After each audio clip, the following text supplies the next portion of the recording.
episode of Progress, Potential, and Possibilities, discussions with fascinating people designing a better tomorrow for all of us. I'm your host, Ira Pastor. Welcome, everybody, again to another episode of our show with another truly fascinating guest who is helping to create a better tomorrow for so many people. We have the honor today of being joined by Dr. Hassan Tetteh, who is currently the Health Mission Chief at the Department of Defense Joint Artificial Intelligence Center, serving to advance various objectives of the DoD AI Strategy, including improving warfighter healthcare, readiness, with a variety of technologies, including AI. Dr. Tetteh is also an Associate Professor of Surgery at the Uniformed Services University of the Health Sciences, adjunct faculty at Howard University College of Medicine, a Thoracic Staff Surgeon for MedStar Health and Walter Reed National Military Medical Center, and he leads a Specialized Thoracic Adapted Recovery team, or STAR team, in Washington, D.C., where his research in thoracic transplantation ultimately aims to expand heart and lung recovery for many people and save lives. In the past, Dr. Tetteh has also served as Chief Medical Informatics Officer at the United States Navy and the Division of Lead for Futures and Innovation of the Navy's Medical Medicine Headquarters, as a Command Surgeon for the National Defense University, and as a Robert Wood Johnson Health Policy Fellow assigned to U.S. Congress Congressional Budget Office.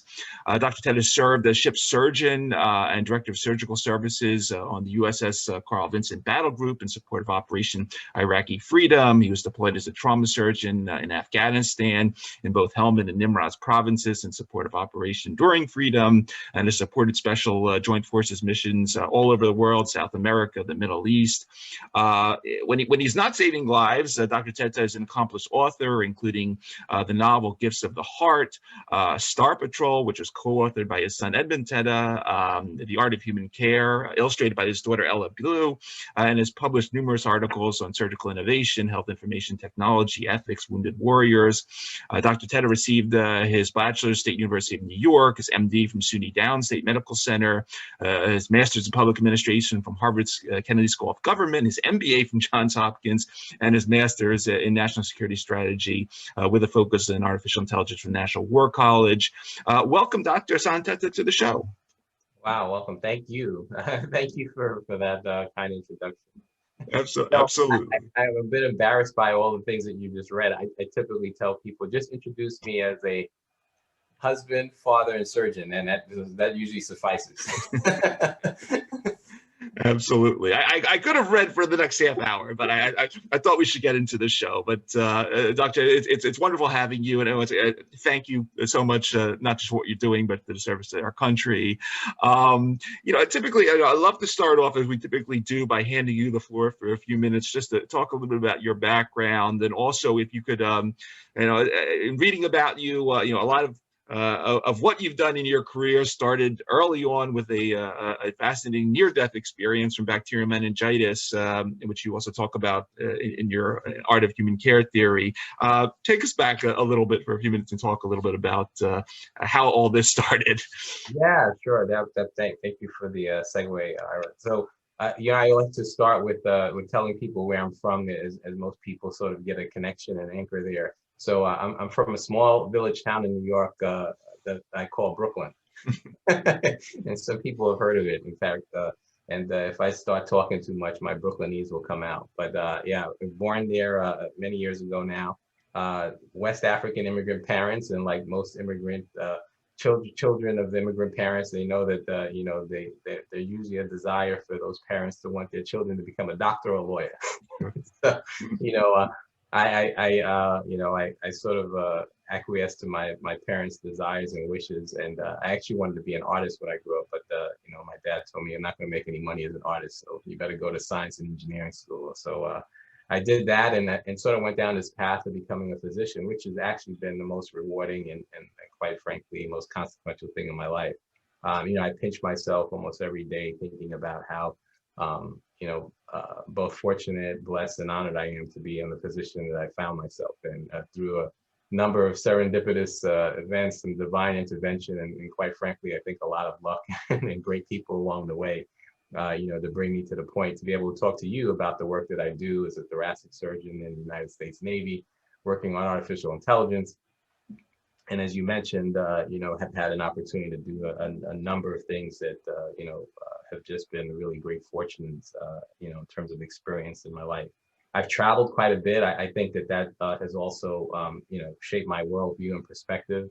Thanks to, in part, to both the Navy and missions and also a love of travel. I've been to over 54 countries, and that's been, really an eye opener to see how other people live in different parts of the world.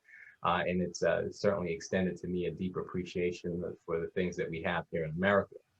You did mention also that in undergrad, I did almost come near to dying, and came very close to doing that, in fact, because of contracting bacterial meningitis. And that, I think, was a fortunate blessing in disguise. It didn't seem like it at the time, being connected to a bunch of machines and tube in every orifice of the body. But as I emerged from that experience, well before becoming a doctor, it engendered in me sort of this, I think, great perspective of what it's like to be a patient. And I think that's something I've carried along my entire career when it comes to dealing with my patients and communicating with them. And as you mentioned, sort of developing a theory of an art of human care in terms of how I like to, approach my work in medicine and healthcare, and quite frankly, in all the things that I do. And I think when anyone has experienced a near-death experience, it certainly gives you a little bit of a sobriety check. You kind of come out of that experience saying to yourself, wow, I survived that, and there must be a reason why I'm still here, and hopefully, take advantage of every day and every opportunity. And that's kind of how I like to, look at my life and the things that I'm doing and the activities that I'm involved in. And certainly speaking to you and sharing these kinds of experiences with your platform is one of those modalities. So that's a little bit of a thumbnail sketch to kind of bring us to present day. Of course, there's a lot we can talk about, and I welcome your questions and hope that they'll provide some insight and some perspective to the audience. Absolutely, absolutely. I appreciate that. Before we get to the STAR team work that you do, I wanted to stop one other place, and that's obviously A Gifts of the Heart, which is a novel you wrote about a Dr. Kareem Afram, which is based on you and your experiences as a young military physician. You're a heart surgeon, but you're coming of age in the desert in Afghanistan, seeing things that the worst emergency rooms here in the United States do not get to see. Talk a little bit about your experiences in the field, in the war zone, how that further crafted a lot of, sort of the blueprint for saving lives that you follow today. Yeah, great question. So, like many people that have been in the military for the last decade plus, invariably you probably had a deployment, as we like to affectionately call, an all expense paid trip to the desert. So I've had a couple of those, and on one particular deployment, this was back in the 2011, 2012 period. I was deployed in support of the 2nd Marine Expeditionary Forces to Helmand Province at a time when the forces there were experiencing some heavy casualties, loss, and unfortunately morbidity and mortality due to IEDs in particular. And our sort of band of brothers and sisters, if you will, and medical deployed with a fighting force of Marines that were very aggressive in terms of trying to secure the area where we were at, which was the Sangin Valley in Helmand Province. Again, very, very kinetic time for us to be there. And I was in what was called a Role 2. And for the members of your audience, we sort of designate different echelons of care, starting at Role 1, which is right at the time of injury. So at the time that the wounded warrior becomes ill or gets injured, right at the point of care is what we call Role 1. A Role 2 is sort of like the tent hospital, somewhere away from the battle scene, but oftentimes right there in the battle scene as well. And that's where I was, in a tent. And Role 3 was a little bit of a larger hospital, at a larger base in country. A Role 4 was typically Landstuhl or one of our facilities in Germany, and then Role 5 would be back in the States here at one of the big med centers like Walter Reed or Brooke Army Medical Center, BAMC. So I was in a Role 2. So you can imagine we were seeing injuries right after they occurred, literally minutes after, and they would be heloed in and sometimes driven to our base. And our band of brothers and sisters, as I mentioned, of a few surgeons, some corpsmen, dedicated anesthesiologists and nurses, and others would be there to stabilize those patients and then send them off to their next echelon of care.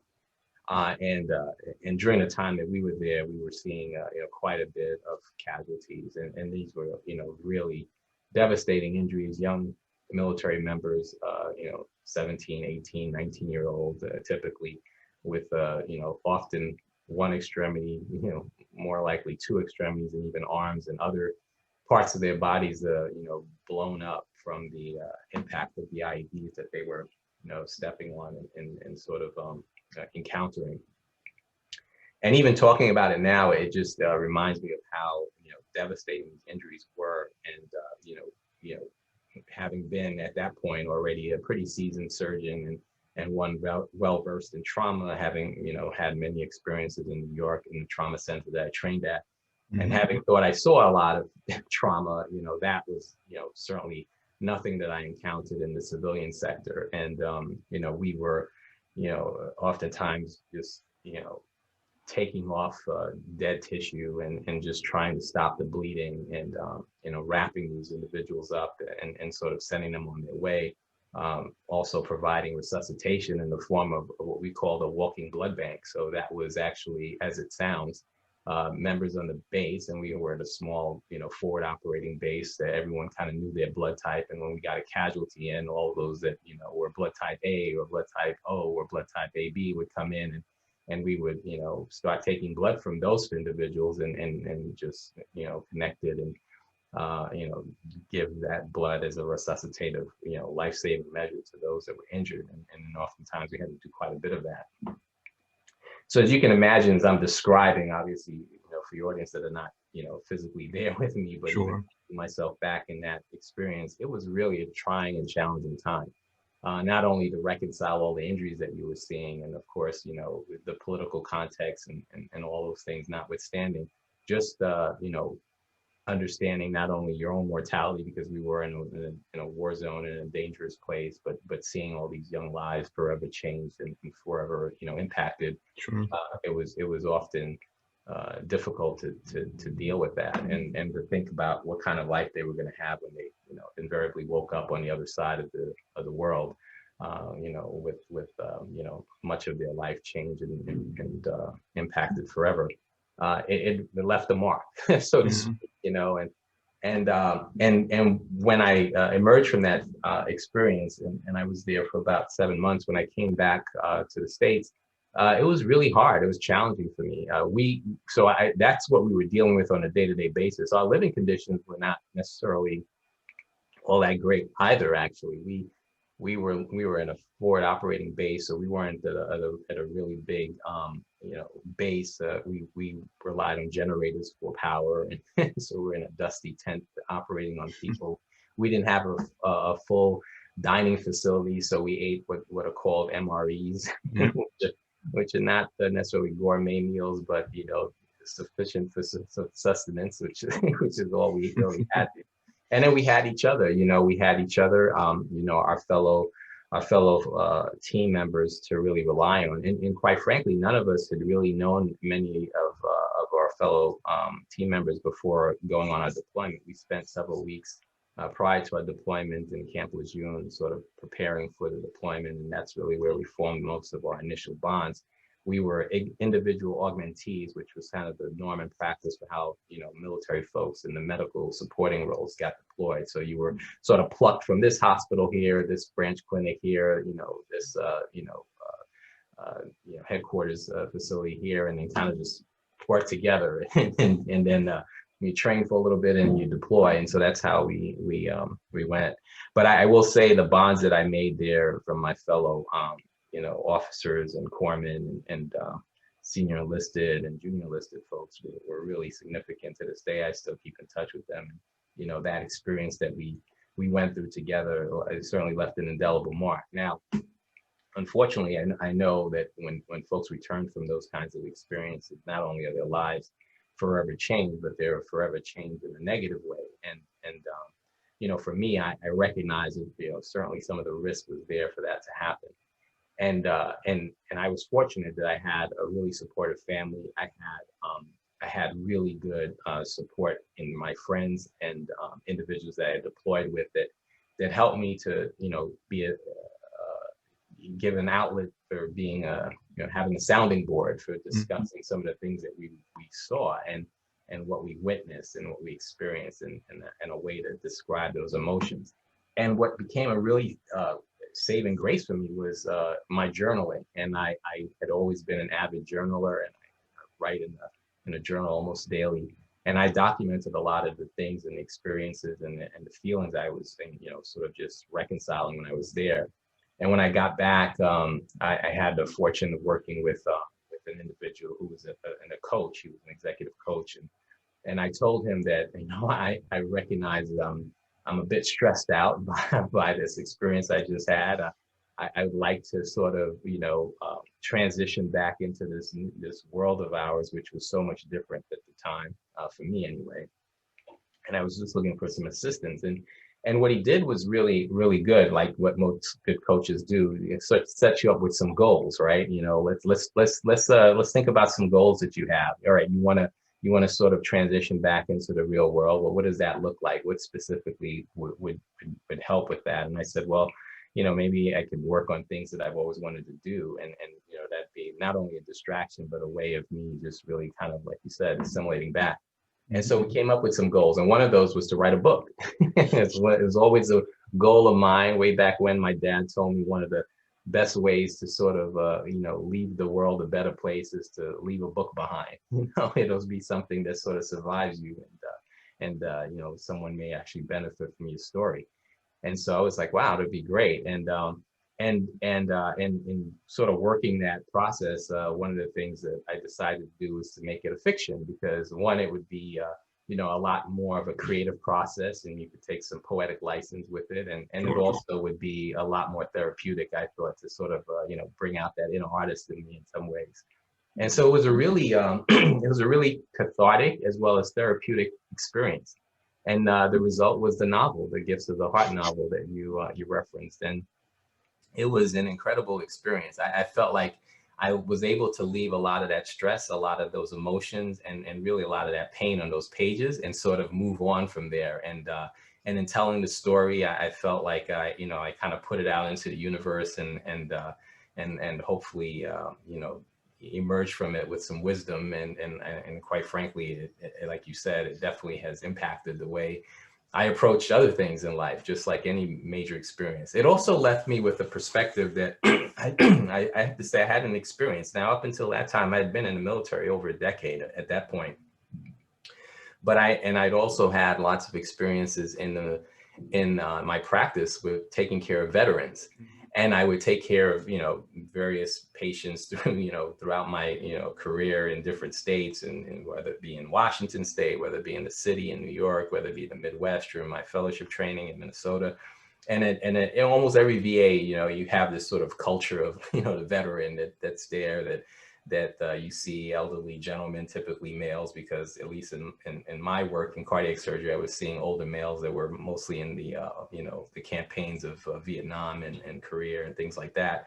But they would have their hat on, you know, they would have their hat and they have their badges. And these were like, you know, elderly guys, you know, 70, 80 sometimes. And you'd wonder to yourself, wow, they're living in that moment. You know, they'd have their Vietnam hat on, or, you know, sometimes they'd have their career, you know, paraphernalia on. And I always wondered to myself, like, how are these guys just like stuck in this moment? You know, they're still like, you know, they're many decades removed from that experience, and they may have deployed and been out maybe you know, 6 months, maybe a year. You know, I mean, 2 years would have been a lot, and for anybody's deployment back then.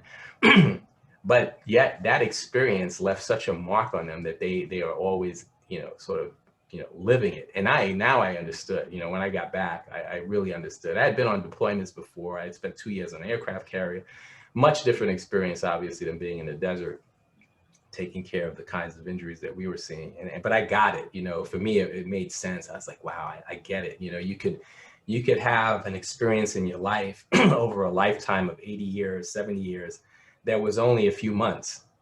But it leaves such an impression on you, and it impacts your life in such a, in such a profound way that your life is forever changed. And for some, you're forever stuck in that moment, or at least that moment is always ever present in your mind.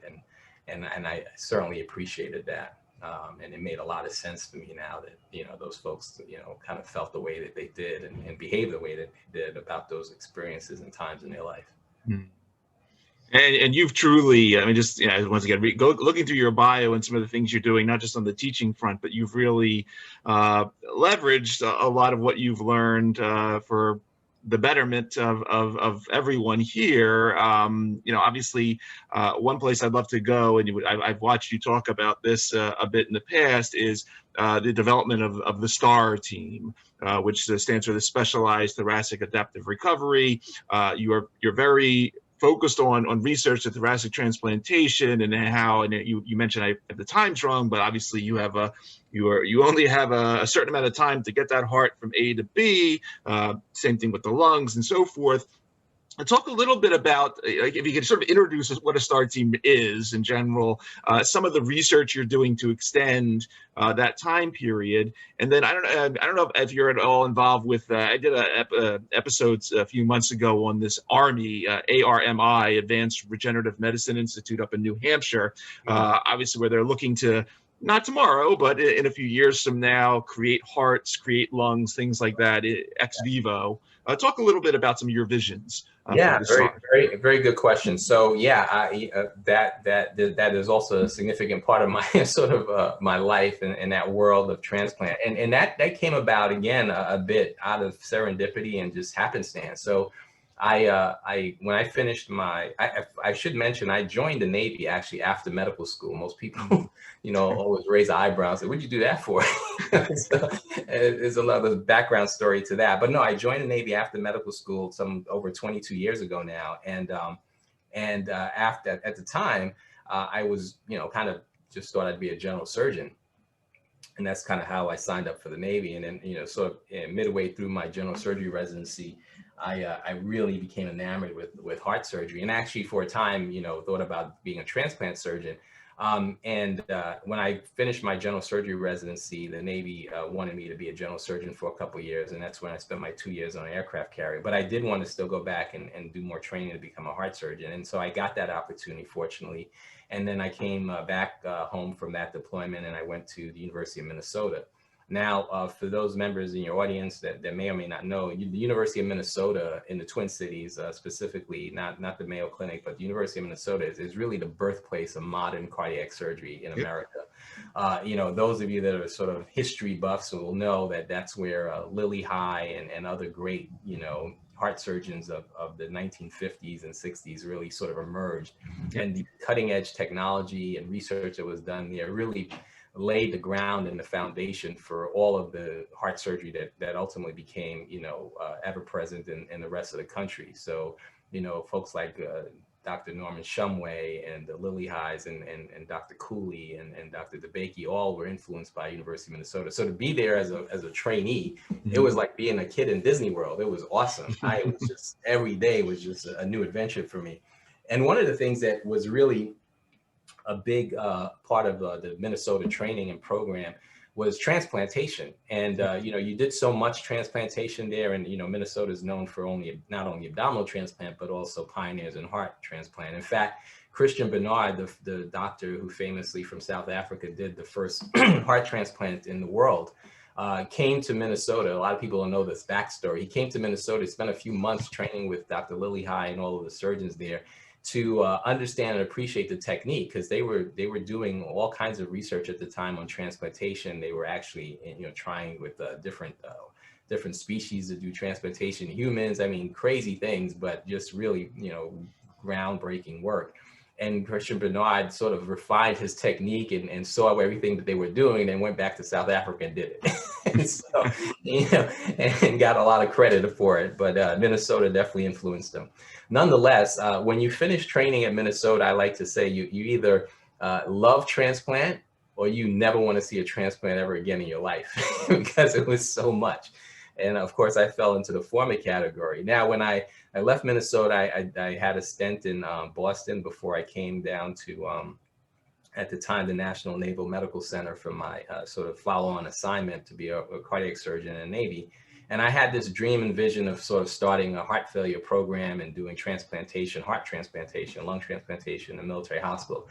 I soon realized that, you know, that really wasn't the mission at the hospital there. And even though I had this, you know, burning passion to do that, it really wasn't the appropriate setting for that kind of service. And quite frankly, you know, here in the Maryland, DC, Virginia area, there were other programs that were well established that were, you know, kind of providing that service for individuals. And so I mostly did a kind of a traditional cardiac surgery practice, but we did have a relationship with some of the hospitals in the area, surgeons, and so I would work with the Inova Fairfax group, and there they had a pretty robust and busy transplant program. So I was able to sort of satisfy my clinical curiosity in that regard. Well, over time, you know, I started to move up administratively in the military, and you know, had less opportunity, quite frankly, to do clinical work as much as I like to. And that's just kind of a consequence of many of us that get senior in the military as physicians. We can kind of you know, do more administrative things and sometimes less clinical. But I always wanted to stay engaged clinically.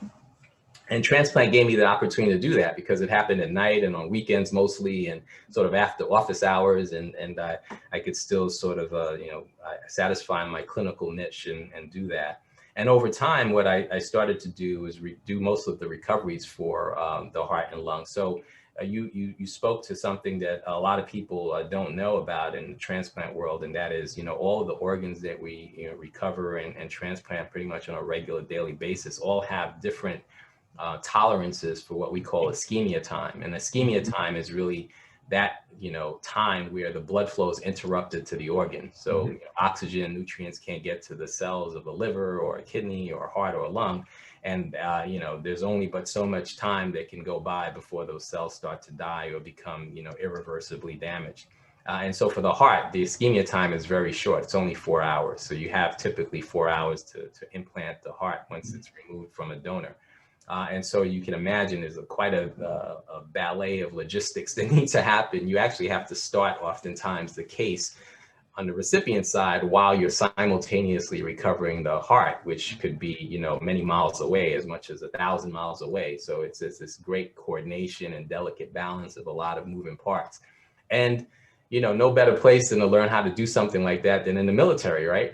Military is all about logistics and this fine, delicate balance between getting resources to where they need to go at the timely fashion and in the right time. And so, you know, that was sort of an innate kind of thing that had been indoctrinated me over all these years. And I started to find that there were some efficiencies that we could realize in doing the work of, you know, the civilian practice of recovering hearts and lungs. And, you know, over about a decade or so, I had done quite a bit of these cases, and then, you know, found colleagues in the country that were, you know, having similar kinds of practices, and we combined a lot of our data, and we had reached a very key and pivotal milestone just a few years ago, where between myself and another colleague of mine, we had recovered over 1,000 heart and lung, and had realized some really good you know, trends. One is that the centers that we worked with, you know, were able to perform more heart and lung transplants, obviously benefiting a lot of patients that were, you know, waiting on lists, desperately ill and sick. We also found that our quality was better. You know, one of the, I believe, the most important parts and aspects of a heart and lung transplant surgery case, or any transplant surgery case, or any transplant case for that matter, is the recovery of the organ, the evaluation of that organ, making sure that the donor is good, making sure that the organ is healthy. That takes experience, it takes judgment, it also takes a sort of discernment.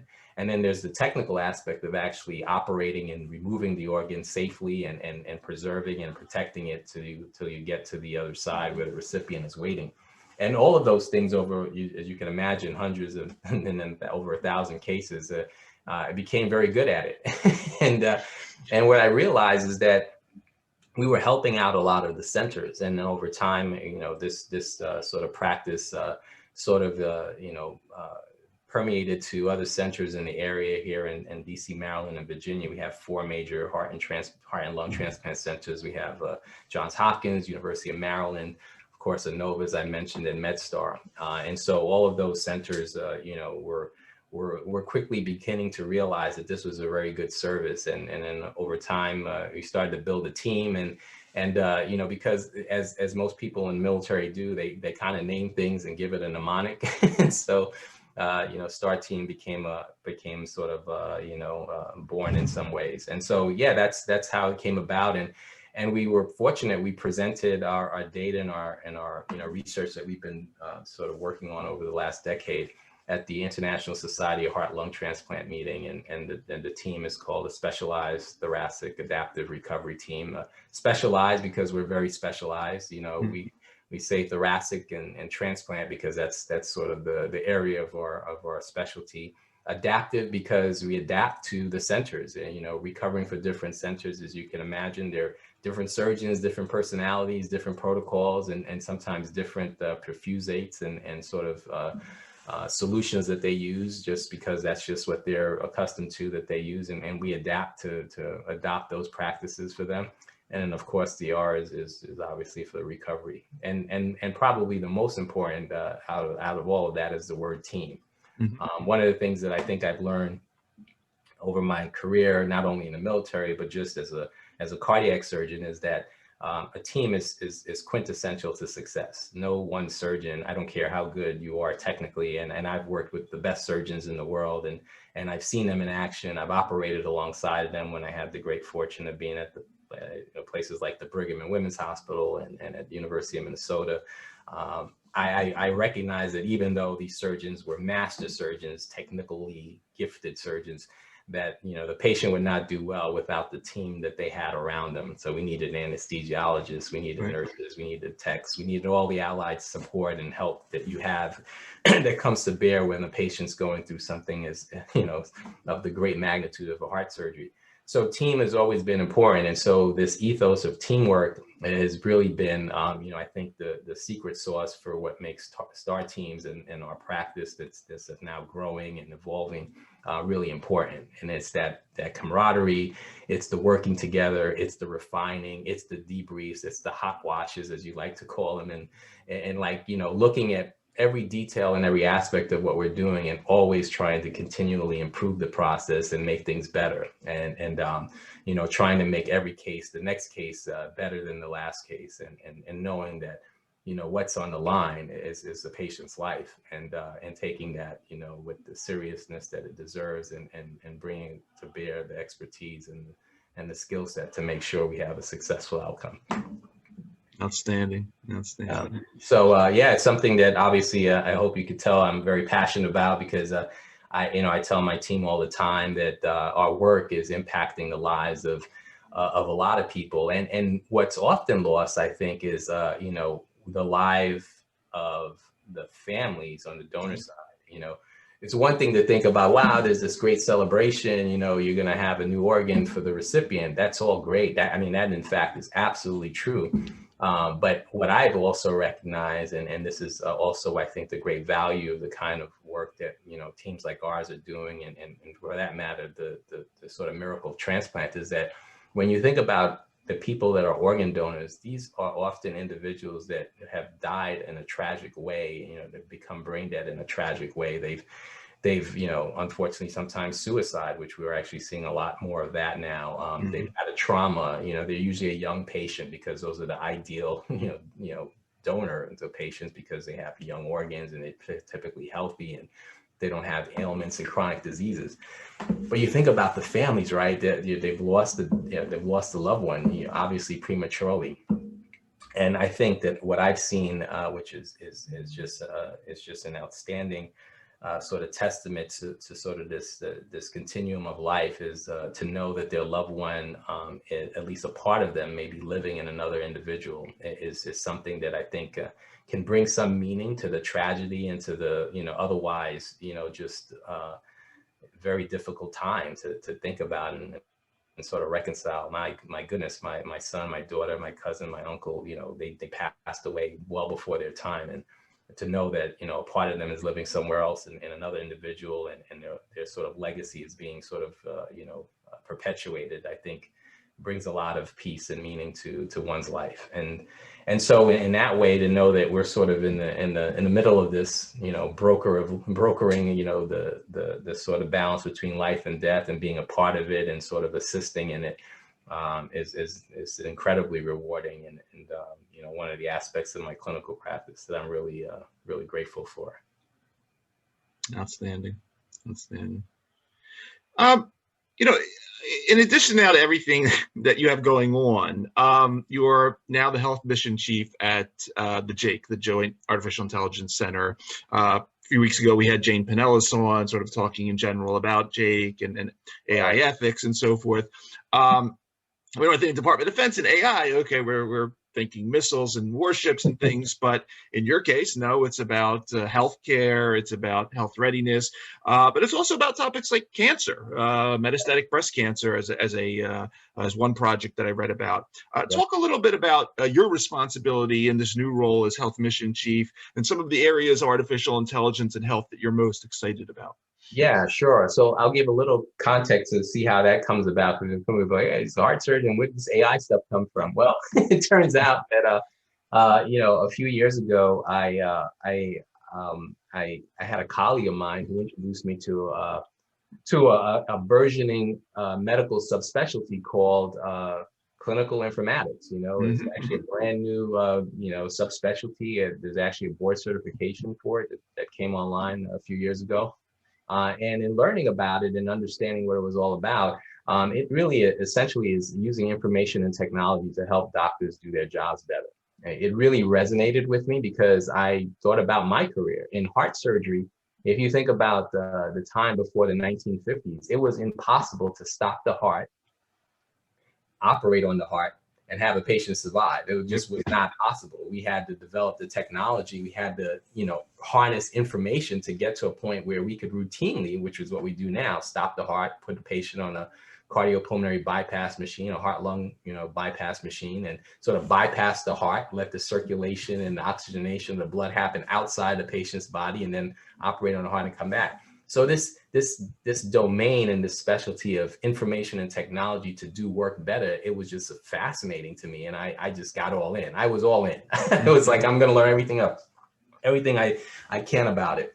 And that led to a deep dive. It led to doing some formal training in informatics. It led to, you know, reading about it every time I had an opportunity to do so, and eventually becoming board certified in it. And that led to an opportunity to serve as the Chief Medical Informatics Officer at the Navy Medicine Headquarters, which was an incredible experience. It was much more than implementing electronic health records, which is what a lot of people think, you know, informatics is all about, or geeky doctors that play with computers. No, it's some of that, but it's much more than that. It's really, as I mentioned, taking information and taking technology, and as you can imagine in the 21st century, I mean, that we have a lot of that now, and applying those things to helping physicians in all disciplines and all subspecialties do their work better. And I was all in for that. And then I had, you know, the great fortune and opportunity to go to the National War College, and convinced I was the only doctor in my class, by the way, at the National War College. I was studying national security strategy as a doctor and a heart surgeon. And some people scratched their heads and, what are you doing here? And I said, well, you know, national security strategy, is that something everyone should be interested in?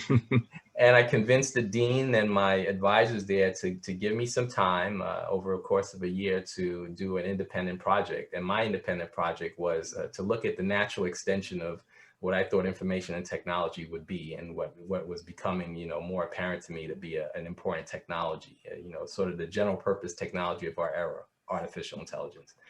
And so I spent a year, you know, deep diving into that, having this background in informatics and my clinical background, and looking at military medicine and artificial intelligence. And I wrote a thesis on it. And you know, basically today, what I'm given the opportunity to do is practice my thesis. I'm putting into, I mean, you know, you have to pinch yourself and say, how many times do you get to write a paper and a theory, no less, and then get to put it to practice? Most people will write these, you know, great theses, and it'll just be on a shelf somewhere and nobody will ever look at it again. But here I was with this opportunity. And that's what we've done. You know, the Joint Artificial Intelligence Center, as you kind of outlined, was established a couple of years ago as part of the Defense Department's answer to this very significant imperative that we have in terms of how do we organize and plan for and have a strategy, a national cohesive, comprehensive strategy for artificial intelligence, especially if you think and regard it as, you know, sort of the nuclear arms race of our era, which in many ways it is. Artificial intelligence is permeating every aspect of our life, you know, whether you want to believe it is or not, it is, you know, not to, you know, evoke Skynet and things like that with the movies, but I mean, it is. I mean, it is a ubiquitous, all-purpose technology, just as electricity was, you know, a century ago. And insofar that's the case, there's no better area where I think it has application for doing good if used appropriately and properly in healthcare. And that's really what our mission is within the JAIC and the Warfighter Health Mission in particular. We have 3 large domains in which we are advancing some technologies and applying artificial intelligence to bring to bear solutions that are really going to impact the warfighter and make great improvements, I believe, in their health. They're in combat medicine, they're in warfighter readiness, and they're also in human performance. And if you think about those 3 big domains, they have wide applicability to the civilian sector, obviously, right? Well, we're not in combat medicine necessarily, but all of us are subject to being injured and coming to trauma. And if there are technologies in AI that can help address those types of things, then great. Human performance, I mean, that's a key thing that's of interest of many people, especially as you start getting older like me. I'm thinking about human performance all the time now. Me too. Me too. And you know, and then of course readiness, and that has wide applicability to anyone that's involved in human resources and of course occupational health and things like that. And we are always have that sort of front of mind when you think about, you know, the warfighter. We want to make sure that everyone is in their peak sort of state of health and ready to deploy, because you never know when you'll get the call. The call may come tonight, it may come tomorrow, it may come next year, but whenever it does come, you want to make sure your warriors are ready to go, and those that are supporting the warriors are fit and physically able to support them. So, you know, to specifically talk about some of the technologies that we're really excited about, and you highlighted a couple of them, I'll bring to bear, you know, the application of the tools of AI, you know, and obviously in this day and age, we're talking about natural language processing, we're talking about computer vision, we're talking about, you know, process automation, things like that. Now, obviously, those things do, again, have great applicability to the, you know, problems that we face in healthcare, you know, particularly when it comes to diagnostics. You know, I was actually just on a panel the other day, and we were talking about, you know, where were the uses for AI? And I was like, oh my gosh, how much time do we have in healthcare and diagnostics? If you think about the amount of information that we have at our you know, sort of at our fingertips right now in healthcare as a physician, you couldn't possibly know everything that's out there. There's thousands of studies that come out every day. To keep on top of all of that, it's just impossible to do. And this is where, you know, things like AI can come into play, you know, helping a physician or clinician or allied health professional get the right information at the right time for their patient is key, you know. And I'm not talking about a Google search necessarily. I'm talking about really, you know, having the semantics, the ontologies, and that really robust search capacity to bring to you what you need in terms of the right information, really when you need it. Huge opportunity there. Using computer vision and you know, development of algorithms that have been trained on a lot of digitized slides, you know, we are advancing you know, technologies that are able to assist pathologists in diagnosing cancers. And we right now have several cancers that we have you know, models for, and prostate cancer, metastatic breast cancer, colon cancer, and others that we're developing. You know, the military is, one might ask, well, why is the military involved in this? This doesn't make any sense. So I thought they're all about national defense. I like to say, and this is probably what drew the ire of my classmates in national war colleges. I used to always say health is absolutely a national security imperative. If you don't think it is, just look around you and ask someone if they've heard of this thing called COVID. Right? And COVID is absolutely, if nothing else, showing and exposing to us how important health is to our national security. It was because of COVID, an aircraft carrier was parked. I mean, that's pretty consequential. Having spent 2 years on an aircraft carrier, I know there's no better projection of power and force than one of those. And the virus, impacted our ability to keep that afloat for a little bit. These things in health are really important, and nowhere but the DoD do I think that we should be advancing technology that not only impact the health of our warfighters, but also the civilian sector. And historically, this has actually been our role. If you think about it, I like to talk and espouse how Washington's Continental Army, if you think back to the Revolutionary War, advanced and advocated for the inoculation with smallpox for the soldiers so that they would be immune to that, because smallpox was actually claiming a lot of lives during the Revolutionary War. Washington, some people don't know, he actually almost died as a young man with smallpox. And so he recognized how important it was for his army to be protected from this. And when they realized that, back then they could actually take a little bit of the pustule and give a small amount to an individual and confer an immunity, he was like, well, this is what we got to do. Let's do it. Let's do it for everyone. And they did. And I think that they gave them a decisive advantage over the Brits who also were succumbing to this. And so, you think about that early sort of advancement of vaccination and showing how important it was in terms of protecting, in that case, soldiers from a devastating disease. And then you think about the Civil War. It was during the Civil War that one of the first blood transfusions was performed. Now we think about blood transfusion like, we do that all the time. Right. Yeah, well, the military actually pioneered that. The Army, they were the essential linchpin for making widespread blood banking a reality. And that just is incredible if you think about that. No one would equate the military with actually doing something that actually helps the civilian sector. But yeah, we do routine blood transfusions all the time now. Cancer patients, trauma patients. It was the military that helped advance that. And the thing about electronic health records, right now, it's both the bane and sometimes the joy of many clinicians to have to sit there and punch all of this data into the computer. But the military was well ahead of the curve. We were on electronic health records and had a platform for digitizing data well before this became the norm in the civilian sector. We were paperless long before there was a mandate to do that. And so I think that, this is one of those times in history, or one of those times, I guess, that we're in an era, if we're living in one, where here we are with artificial intelligence, sort of the stethoscope of the 21st century, that's going to, revolutionize the way that we, apply diagnostics, the way that we care for patients, and the way that we improve the delivery of care. And I think, my colleague Jane Pinellas, I'm sure, mentioned one of the other very key important things about, our development of AI technologies, tools, and solutions, and that is bringing to bear not only the technology, the expertise, but also the very important aspects of things that are sometimes missed, and that is ethics, right? Yep. And the appropriate policy. Yep. And the testing and the evaluation of these technologies to make sure that they're safe, that they're efficacious, that they're unbiased, that they have equity.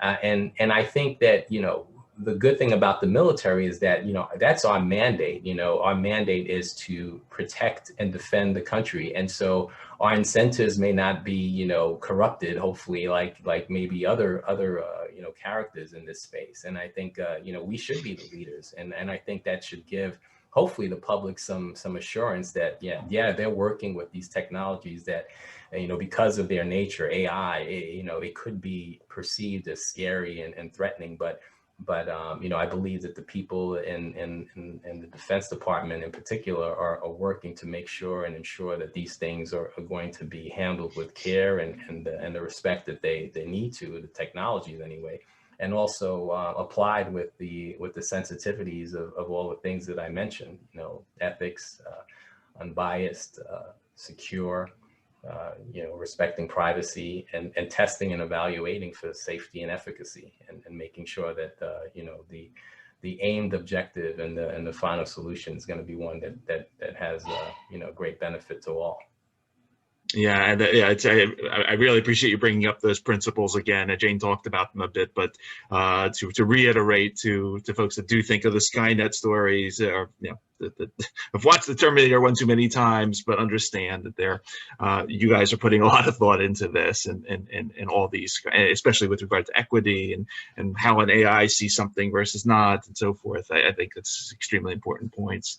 Yeah, and we're also trying to, and I think doing a good job of this, and I should mention this too, is to involve our international colleagues and partners with this. I mean, we just, in fact, just a few weeks ago, I was on another panel where we had a number of international colleagues and partners all discussing AI, talking about how do we acquire data, how do we protect the data, how do we secure the data, and we were leading that discussion. We, the United States of America, was leading that discussion. I think it's very important, to kind of point that out, because we want to be leading in that domain. We want to be able to set the standards, that the world will follow, because if it's not us, then it could be others that may not have, some of the best interests at heart. And make sure that we are leading and still, sort of convening this international forum to develop this technology in a way that's going to serve everyone equitably.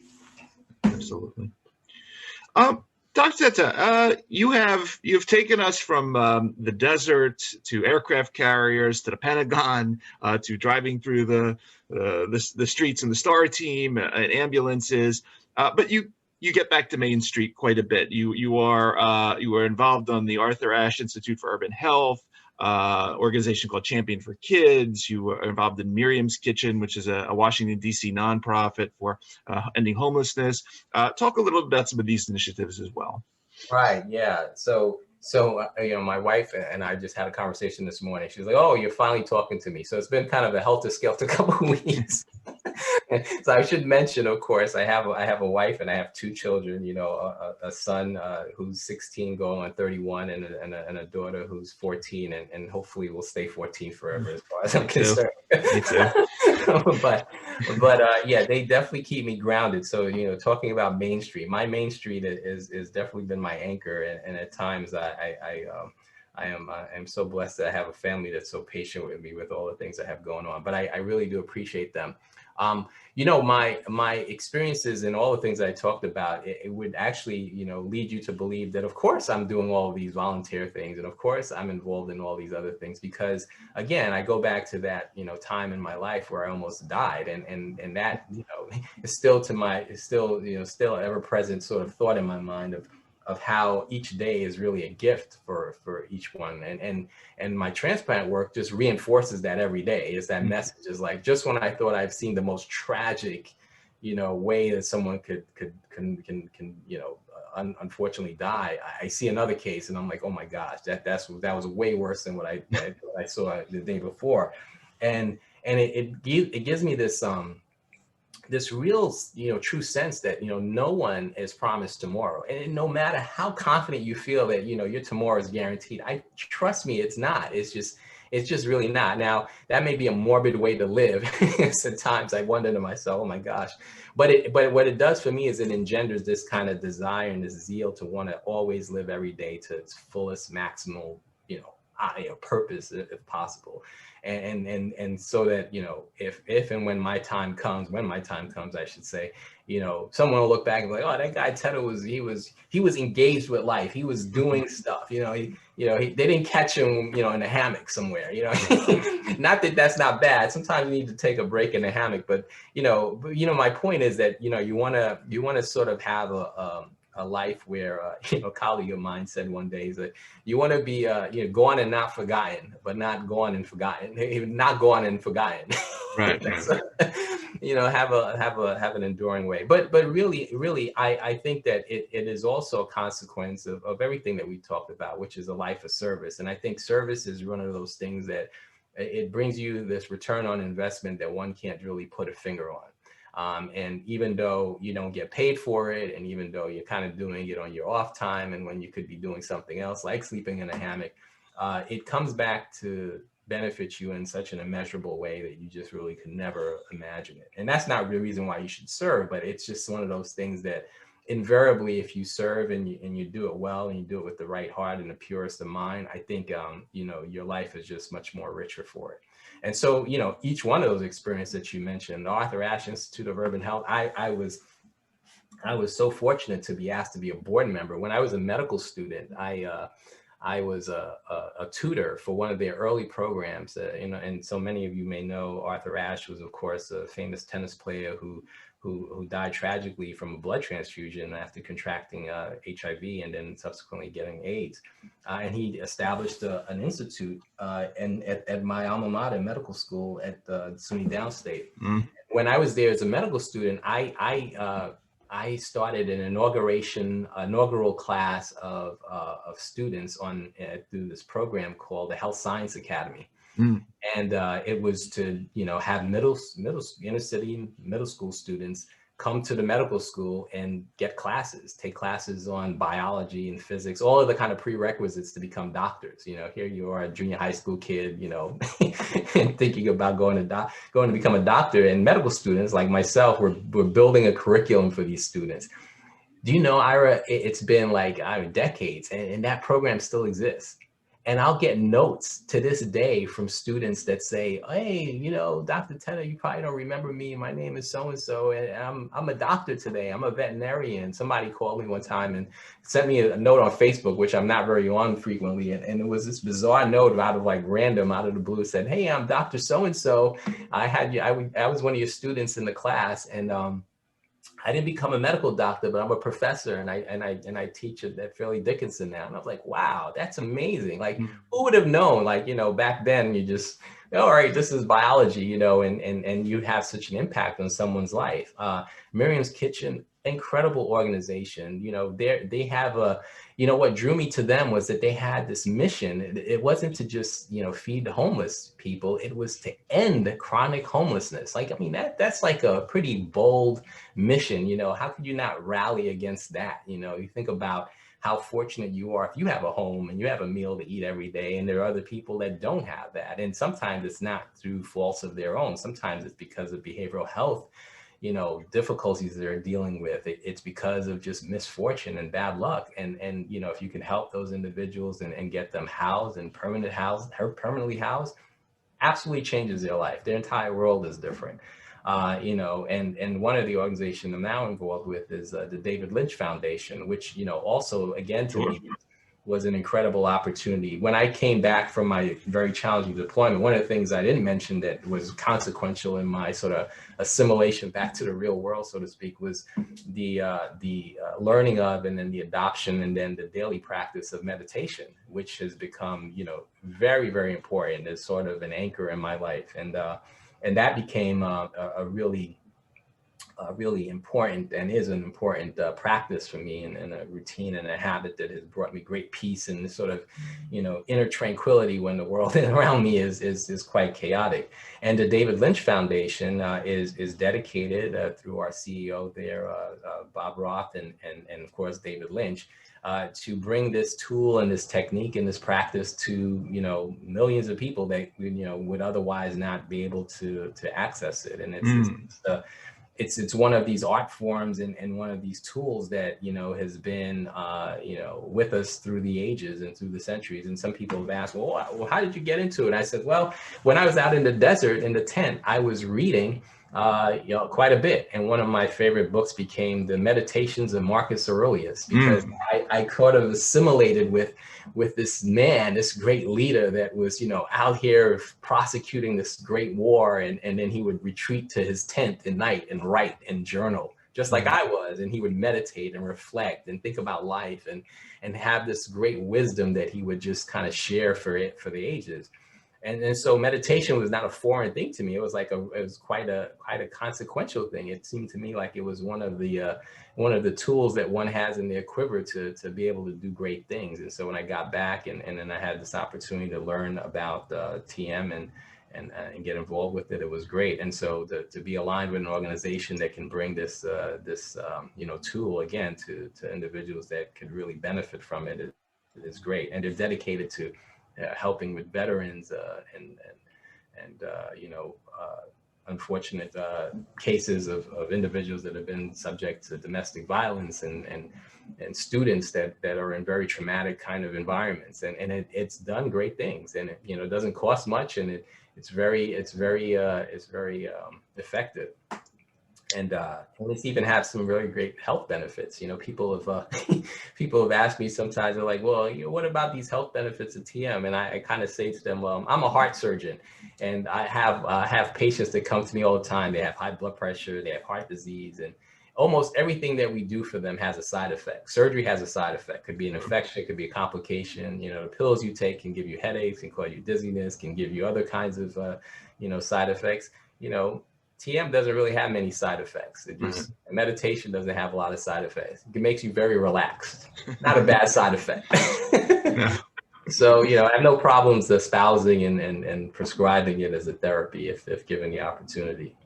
So I know it's kind of a roundabout way of answering your question, but yeah, all of these other activities I think are a natural extension of the work and the life that I've kind of been leading and living and hope to continue to live and sort of advance toward helping more people. I think that I think if you go into medicine, and certainly if you're serving in the military, you're about a life of service, whether you look at it like that or not.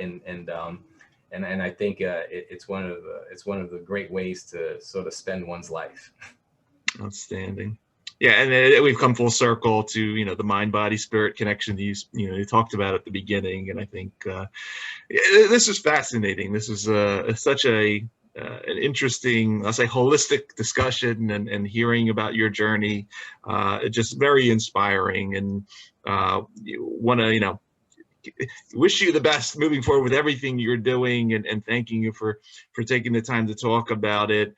For everybody that's going to be listening to this particular episode on the podcast or watching on the YouTube channel, you've been listening to the fascinating Dr. Hassan Tetteh, Health Mission Chief, the DoD Joint Artificial Intelligence Center, Associate Professor of Surgery at the Uniformed Services University of the Health Sciences, Adjunct Faculty at Howard University College of Medicine, Thoracic Staff Surgeon for MedStar Health and Walter Reed National Military Medical Center, and leading his STAR team, ultimately saving lives and improving the lives of so many. As we say, Dr.